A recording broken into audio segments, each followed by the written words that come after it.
Xavier's কলেজে, Saint Xavier's কলেজে দেখতে পাচ্ছ কি সুন্দর করে সাজানো হয়েছে। এখানে ওরকম লাইট টাইট দিয়ে ইত্যাদিভাবে সাজানো হয়েছে, এবং সেট মানে বুঝতেই পারছো উনি খ্রিশ্চান এবং খ্রিশ্চানিটি ফলো করেন, তাই জন্যই এখানে এত সুন্দর করে সাজানো।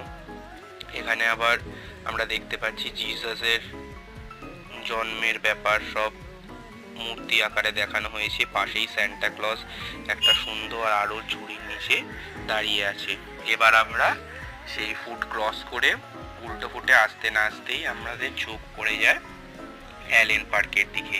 প্রথমে যদিও ভিডিওর আগে আমরা ভুল পথে চলে গেছিলাম, তারপর পুলিশের সাহায্যে আবার অ্যালেন পার্কের দিকে ঠিক চলে এসেছি। এরপরে এরকম আবার সেই লাইট দেখতে দেখতে এগিয়ে চলেছি, এবং লোকের মাথায় ওই স্যান্টা ক্লজের লাল টুপিটা দেখতে দেখতে আমরা এগিয়ে চলেছি। দেখতেই পারছো কলকাতা শহর মানে কোনো উৎসবেই